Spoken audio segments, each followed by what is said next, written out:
in the freezing, bone-shattering darkness of the Eastern Front, where entire battalions vanished overnight and where the snow itself seemed to scream, there emerged a ghost, no footsteps, no shadow. No mercy, only the echo of a single rifle shot that decided whether a German officer lived or died. And on that night, when the moon hung low and the wind carried the faint smell of gunpowder and fear, a young woman pressed her cheek against the cold metal of her scope and whispered a question that would haunt the enemy for the next 11 months. How far are you willing to chase a ghost? Because before the sun rose again, another German would fall, another patrol would vanish, and another commander would receive the same terrifying report written in trembling hands. It's her again. But what made her so feared wasn't just her accuracy, her patience, or her impossible kill count, no. It was the wild, unimaginable trick she used. A strategy so unpredictable, so psychologically destructive, that entire German units refused to move forward if there was even a rumor she might be hiding somewhere in the trees. And tonight, as the crackling ice snapped beneath her elbows and frost collected on the edge of her eyelashes, she prepared the trap that would launch her from unknown recruit to the deadliest female sniper the Germans ever faced. A woman capable of taking down 309 confirmed enemies in just 11 months. And here's the part that will keep you glued to this screen. Because as we begin point one of this story, you must understand one thing: her rise didn't begin with glory, or revenge, or training. It began with a moment so brutally unexpected, so dangerously clever, that even decades later, military historians shake their heads and whisper, how did she pull that off? And as you listen, I want you to ask yourself, if you were alone in an open battlefield, hunted by men with machine guns and artillery, could you survive even 10 minutes? She survived 11 months. With a single rifle, against a war machine built to crush nations. But before we reach her wild trick, before she became the whisper in the forest and the nightmare in German trenches, we must travel to the moment that flipped her destiny upside down, because it was here, in the ruins of a burning village, that she discovered a horrifying truth, one that lit a fire so powerful inside her that no German bullet, no bitter winter, no endless barrage of shells could extinguish it. And once you hear what she found there, you'll understand exactly why she became unstoppable. Why she volunteered for frontline duty even when others begged her not to. And why her sniper rifle would go on to shape the course of an entire region. But to feel the full weight of her transformation, to truly feel the tension tightening around your chest, imagine this: a young woman walking alone through a night so silent, it feels almost alive. The crackling remains of destroyed homes glowing orange beneath the stars, a faint German radio in the distance, whispering orders. And suddenly, she freezes, because out of the corner of her eye, she sees it. The movement. The sign. The moment she realizes that death is no longer behind her, it is in front of her, watching, waiting, preparing to strike, yet instead of running, she does something so bold, so unpredictable, that this decision becomes the seed of the wild trick that would take down hundreds. And as we unfold point one, you will feel the pressure rising, the air tightening, the danger creeping closer, because every single sentence draws you deeper into the world she mastered.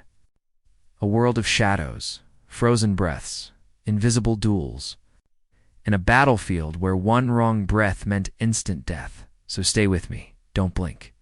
Don't scroll away, because the deeper you go, the more you'll understand how she became the terror of the Eastern Front, and why German snipers wrote warnings about her in their own personal diaries. Warnings that ended with the same chilling phrase, "If she finds you first, it's already over." And now, as the frost thickens, as German boots crunch through the snow searching for her, as she loads a single round into the chamber knowing she has only one chance to survive, we begin the first phase of her journey. The phase where she was not the hunter, but the hunted. And what she does next will lay the foundation of her 309 kills. Her legendary trick. And the question that will haunt you until the end of this video: how did a single woman outsmart an entire army?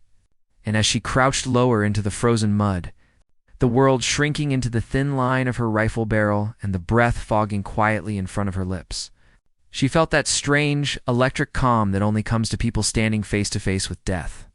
Because in that moment she realized something the Germans had not. She wasn't trapped, they were. And while the enemy crept forward, believing they were hunting an inexperienced girl, they had no idea they were stepping directly into the psychological trap that would later evolve into her famous trick. The one that made even veteran German snipers whisper prayers before raising their scopes. But back then, in these early minutes of her transformation, she had nothing except fear, instinct, and a heartbeat that thumped like a war drum in her ears. And as the snowflakes drifted down, catching the faint moonlight like falling shards of glass, she understood that she could not afford to be ordinary. She could not afford hesitation. Because hesitation in war is a quiet invitation to be buried without a name.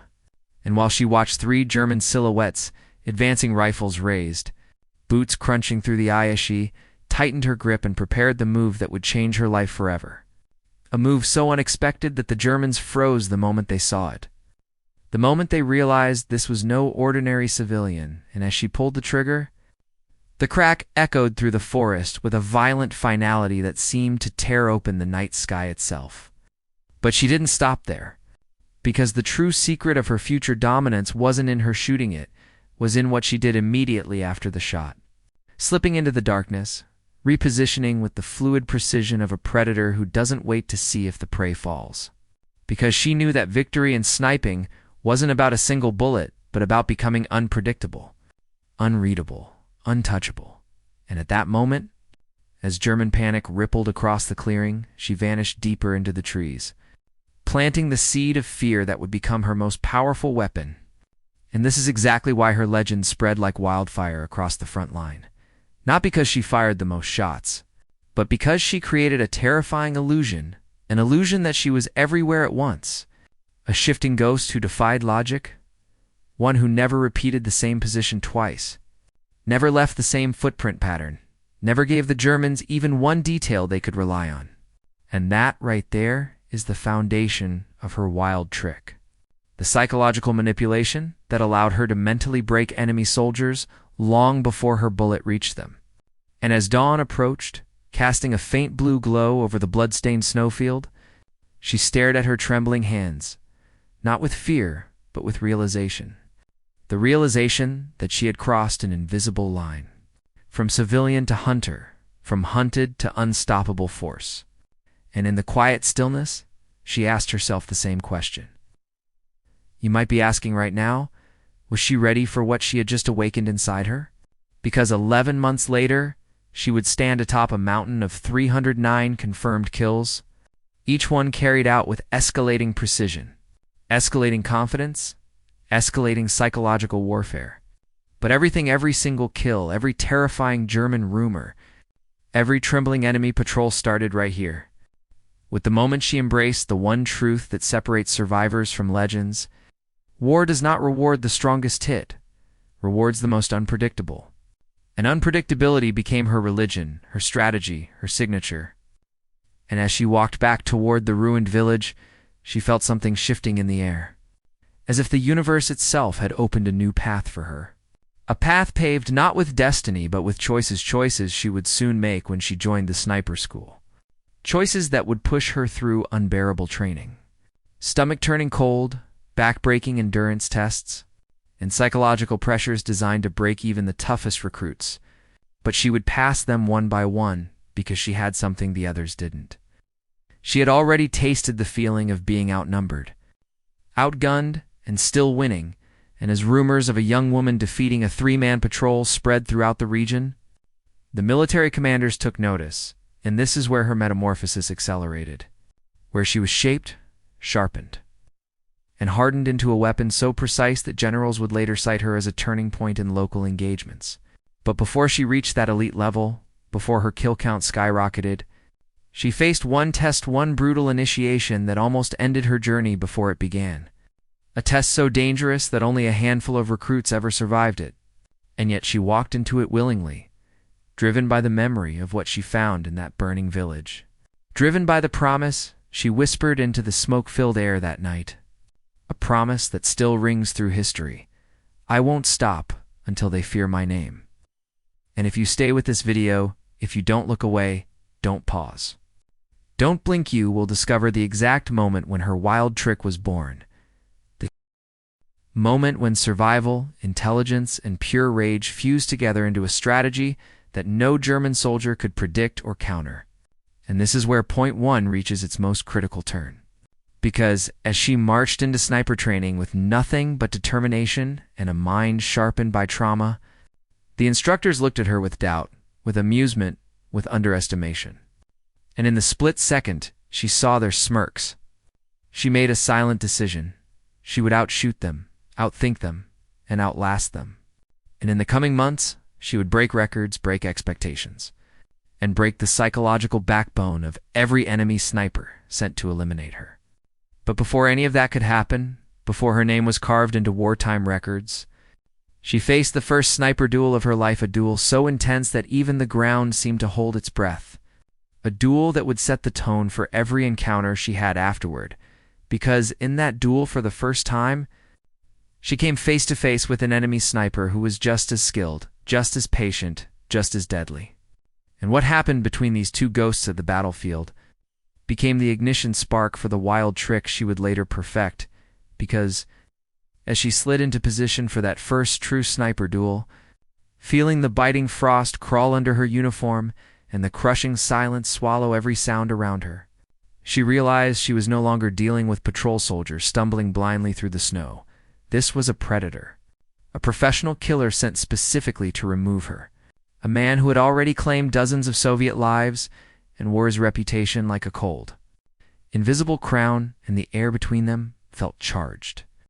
Thick, electrified, as if the forest itself understood that only one of them would walk away alive.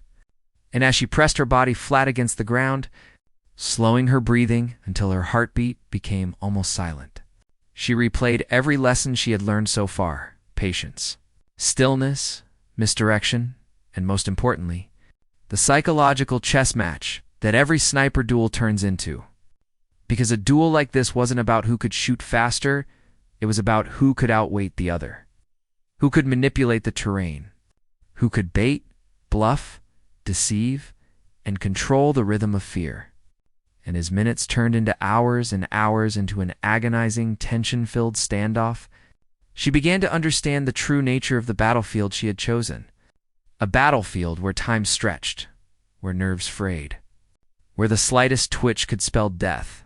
Yet, instead of panicking, she did something that would later become a key component of her wild trick. She controlled the silence, shaping it, bending it, forcing her enemy to react to her pace instead of the other way around. And the subtle shift, this invisible psychological move, began to dig into the German sniper's patience like a splinter. Guess he expected her to break, to fidget, to panic, but she didn't move. She didn't flinch. She didn't even blink. And slowly, quietly, she could almost feel his discomfort growing, his frustration tightening, his nerves trembling under the pressure of a target who refused to behave like a normal human being. And that was the moment, the exact second.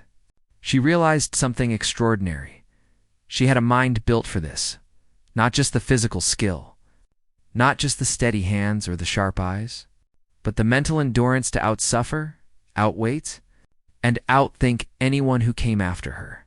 And as the sun sank lower, painting the snow with streaks of orange and gold, she decided to test the sniper's resolve by performing the smallest, most subtle act of deception, shifting a thin branch with the very edge of her rifle barrel to create the illusion of movement, not enough for a confident shot, but enough to tempt her opponent into revealing his firing position. And just as she predicted, the German sniper took the bait, firing a shot that ripped through the air and shattered a frozen clump of snow exactly where he thought her head had been. And that single shot was all she needed, because the instant she heard the muzzle crack, she calculated the angle, the echo, the displacement of sound, and without hesitation she fired back, her bullet slicing through the frigid air and striking with the precision of a surgeon. And as silence reclaimed the forest once more, she knew she had one. Not just the duel, but something far greater, the proof that she could outsmart even the best. And this victory, this breath-stealing, nerve-shredding duel, became the first blueprint for the psychological warfare method she would later refine into her legendary wild trick. The trick that would enable her to create illusions, manipulate enemy behavior, and mentally break soldiers long before she pulled the trigger.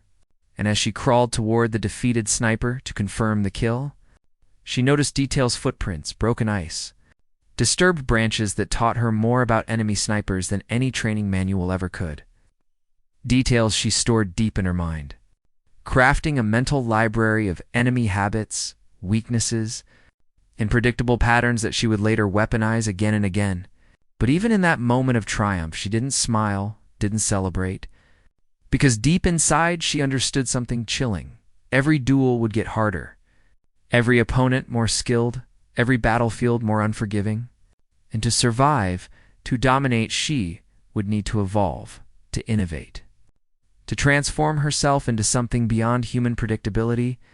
And that realization sparked a dangerous thought in her mind, a thought that would one day mature into the wild trick that terrified German units across the region. What if they never know where I truly am? A question that lingered in her mind as she returned to camp, covered in frost, exhaustion, and victory. And that night, as she cleaned her rifle under the dim glow of a flickering lantern, the other soldiers watched her with growing awe, whispering rumors about the young woman who had defeated a sniper many believed was unbeatable. Rumors that would spread across trenches, across battalions, across enemy lines, until German intelligence began attaching her name to warning reports.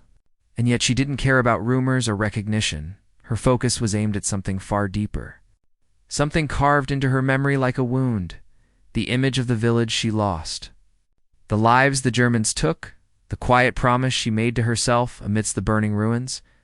And this promise, this internal fire, drove her through every icy morning, every lethal mission, every exhausting night, pushing her to sharpen her skill not for fame but for justice, for vengeance, for the unshakable belief that she was meant to turn the battlefield into a place where German soldiers feared the very sound of silence. And as winter deepened, as battles intensified, as her kill count began to rise slowly but steadily, she found herself standing at the edge of yet another turning point, one that would shape her legend forever, because soon she would face not just soldiers, not just snipers, but an elite German reconnaissance team specifically sent to track and eliminate her. A team equipped with the best rifles, the best trackers, the best survival gear, the best camouflage, and their single mission was to hunt down one woman. And as the snowstorm roared across the forest, and the temperature dropped so low that even breath seemed to freeze midair, she prepared for the confrontation that would push her instincts, her creativity, and her psychological warfare to their absolute limit. A confrontation that would force her to invent the earliest version of her wild trick, a move so bold, so insane, so counterintuitive, that even she hesitated for a heartbeat before committing to it.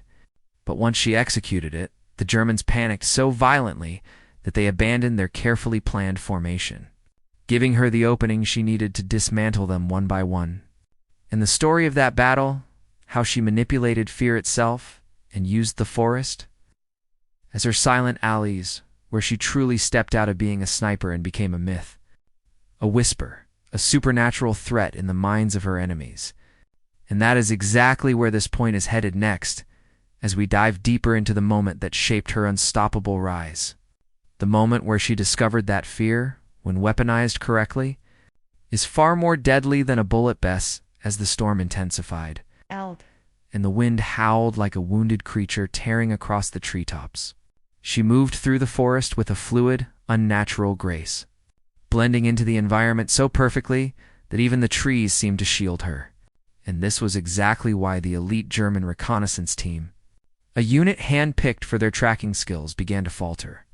They expected footprints, broken branches, disturbed snow, but she left nothing behind, no trace of direction, no hint of her path. Asif, she had dissolved into the blizzard itself.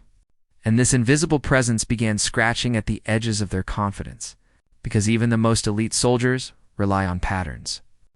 But she gave them none, and soon the men began to whisper to each other, their voices shivering with more than just cold, asking whether the woman they were hunting truly existed in the way intelligence reports claimed, or whether she was something else entirely, something non-human And that subtle psychological collapse was the crack she needed to begin shaping the earliest form of the wild trick that would define her legend.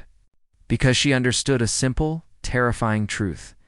If she could control their fear, she could control their decisions. This allowed her to orchestrate the battlefield like a puppeteer pulling invisible strings, waiting for the perfect moment to strike, and as night fell, swallowing the forest in thick blackness. She used one of her most brilliant tactics, a tactic born of desperation, but perfected through instinct. She purposely created false trails. Not in the snow, but in the soundscape of the forest itself, tapping branches, shifting ice, manipulating echoes in a way that made the Germans believe she was moving fast and unpredictably, surrounding them, tracking them, hunting them. And as their nerves frayed, as their breaths turned shallow, as their trigger fingers twitched uncontrollably, the snowstorm masking their fear with every gust of wind, she watched them break formation, watched the disciplined soldiers dissolve into a cluster of panic-driven movements. And in that chaos, she struck, not with haste, but with cruel precision, firing a single shot so carefully timed, so perfectly placed, that the echo seemed to come from multiple directions, deepening their confusion and escalating their terror.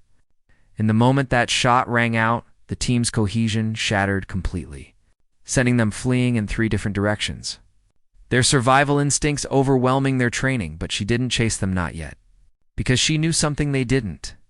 Fear multiplies in silence, and so she waited, still as stone, letting the blizzard bury her tracks while the Germans stumbled blindly through the darkness, their minds echoing with the terrifying possibility that she was everywhere at once. And after long, agonizing minutes, she struck again, taking down the second soldier with a shot so quiet, so precise, that the remaining man screamed into the storm, begging his unseen enemy to reveal herself. And it was in that scream, that human breaking point, that she found the final piece of her future wild trick, the understanding that the enemy feared what they couldn't see far more than what they could, and that by controlling not just where she was, but where they thought she was, she could command the battlefield with nothing but silence, patience, and manipulation. And as the last soldier collapsed into the snow, sobbing, breathless, trembling as he looked into the shadows with wide, terror-filled eyes, she approached with a slow, deliberate calm that cemented her legend forever, whispering a single sentence that he would later repeat to his commanders: "If you search for me, you will die tired." And when that survivor was captured days later and interrogated by his own officers, his account of the encounter spread like wildfire, fueling rumors that the woman they were facing was not just a sniper, but a supernatural force, a phantom born from ice and vengeance.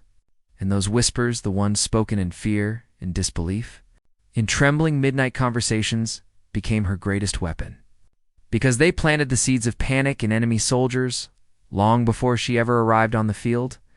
And as her kill count continued to rise, as her mastery over the psychology of her enemies deepened, as her technique evolved into the infamous wild trick that allowed her to eliminate entire patrols without ever being detected, she began to realize that she was no longer just fighting a war. She was shaping a narrative that the Germans themselves were amplifying through their fear. And fear, she knew, would always spread faster than bullets. And it was this realization that fueled her resolve as she prepared for the next phase of her mission. The phase where her skills would be pushed to unimaginable limits, where her endurance would be tested by sleepless nights, brutal cold, and missions so risky that many snipers refused them altogether.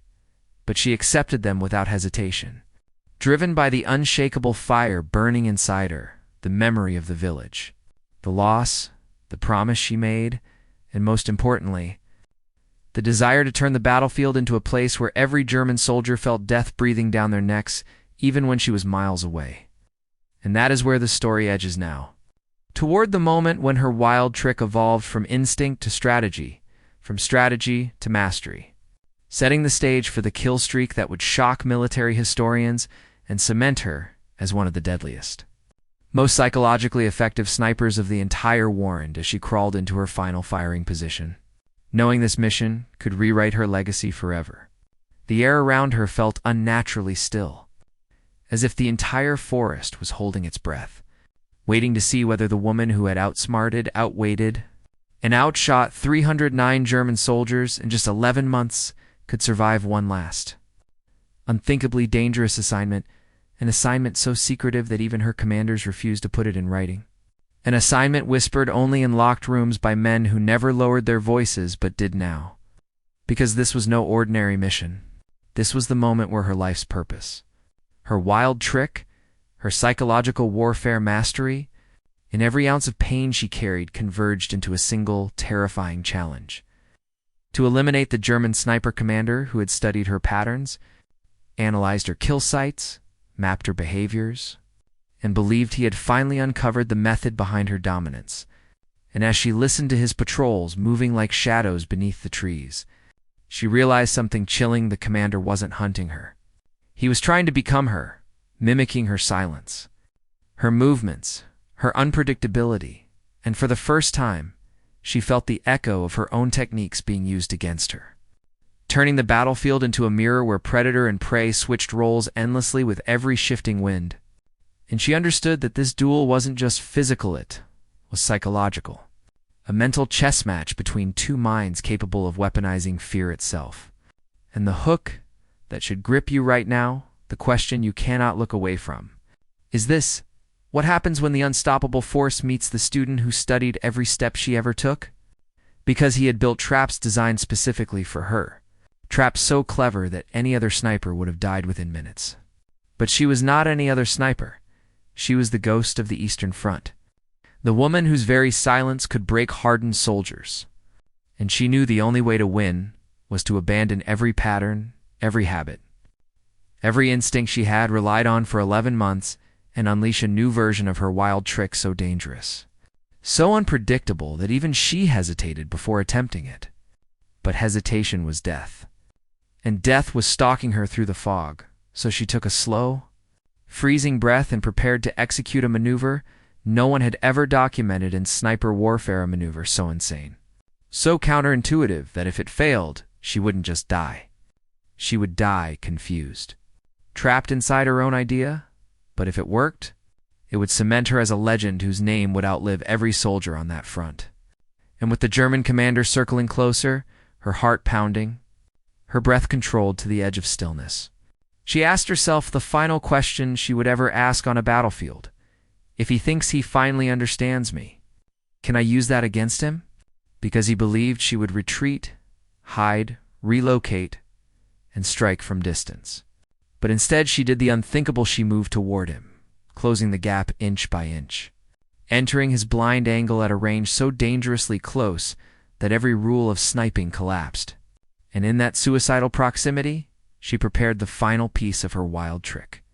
The piece that would end the war for one of them in a single heartbeat.